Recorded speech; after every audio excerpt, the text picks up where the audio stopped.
Hey everyone, welcome back to the channel. But if you're new here, my name's Tyler and I just do consistent content, all things related to hockey in the NHL overall. And wow, this trade came out of nowhere. I was not expecting any deals today, nor do I think anyone else in the hockey community was.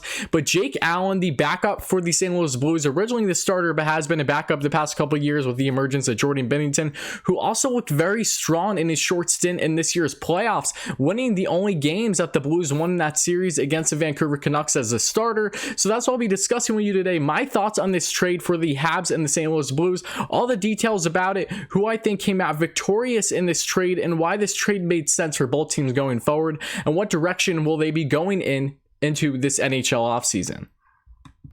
But starting off, as you can see, the Blues acquire the Montreal Canadiens 2020 third round pick and their 2020 7th round pick in return for goaltender, as I mentioned, Jake Allen, and a 7th round pick in this year's draft as well. This deal made sense from the Habs side of things, especially giving up that third round pick when they have a plethora of third round picks. So many picks. I believe they have the most picks in this year's draft, or at least close to it, especially in that third round. They have plenty. So that made perfect sense to ship that one off, and that is good for the Blues as well. That could definitely use those picks. They have been great with drafting for years now, especially being led by Doug Armstrong, and in the times when they had John Davidson as their GM as well. But really, they have done well with drafting, so that was always good to have. But then with sending the 7th round pick from the Blues to the Canadiens was a little surprising in my opinion. Just a swap of the picks. Obviously, the Habs pick is better than the Blues, unless these are picks from different trades that I just don't know about currently. But this was a very interesting trade, and now let's get to Jake Allen.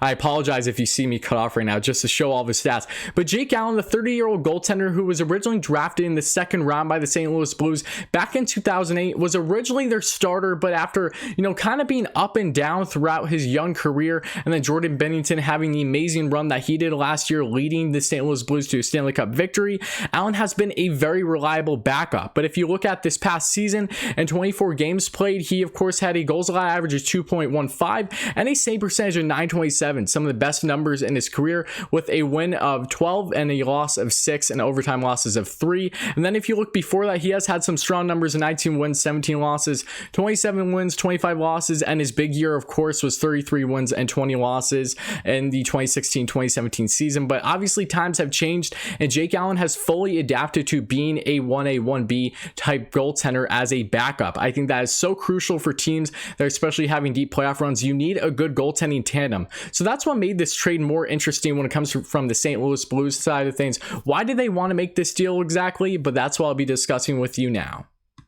Because I'm left wondering, why would the St. Louis Blues ship away Allen, who has been unbelievably reliable, not just in relief as a backup during the regular season, but just having a 1A and 1B type tandem is so crucial in today's NHL. It's been working with them throughout the past couple of years, so why not continue to stick with it? Are they really banking on Jordan Binnington that much? Or are they in a situation knowing that the goalie market is going to be insane in this year's offseason, that maybe they aren't committed to Binnington after that type of performance that he had in this year's playoffs? Was Binnington kind of a one-hit wonder, similar to Matt Murray in a way? I'm not sure. I think Binnington is very solid. He has definitely looked amazing at times, but I'm not sure what direction the St. Louis Blues are going in. So if you have more information than I do, let me know in the comments below, Blues fans. But when it comes to the Habs side of things, this was such a smart deal by Marc Bergevin. Probably one of the best moves I think he's made in recent history, because what has Carey Price needed for the past decade plus, really since coming into the NHL? Having less of a workload. He has definitely been getting the bulk of the starts every single season, and now as he gets into his 30s, starting to get more into the latter years of his career, he can definitely use more relief in a game that is, like I said, revolved around a 1A and 1B type tandem.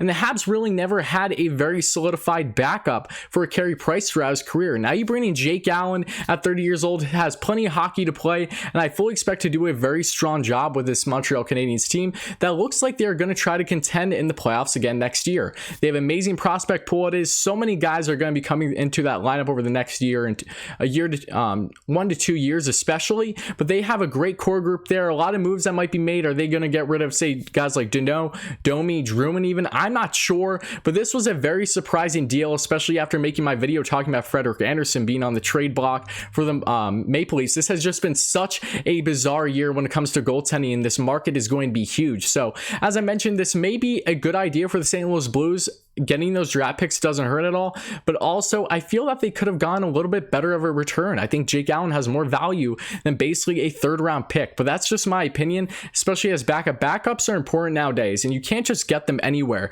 People that think that you can get backups like you used to, no, because you need to have a guy who's solidified, of course, and that can be that 1A, 1B type tandem. I think this really helps the Montreal Canadiens. I think Allen will win them games for sure next season and take that workload off of Carey Price, who desperately needs it. He has been gassed year in and year out with this Montreal Canadiens team, who has not bailed him out at times. It reminds me a lot of Henrik Lundqvist earlier in his prime in his career as a Rangers fan, obviously, and him not getting enough help. And I see a similar situation with Carey Price with the Montreal Canadiens. So Price has still played great. He was amazing in this year's playoffs, but now bringing in a guy like Allen, who was far better than Binnington in that short stint in playoffs, I think is really going to do them good. He has cup experience. He knows what it takes to win, and I think he will have no problem being a team player and being the backup to the likes of none other than Carey Price. But I think that's going to conclude it for this video. Let me know your thoughts in the comments below. St. Louis Blues fans, Montreal Canadiens fans, what are your thoughts on this trade? Are you happy about it? Are you sad about it? I think there's no question that the Habs won this trade, especially because they even got another pick back.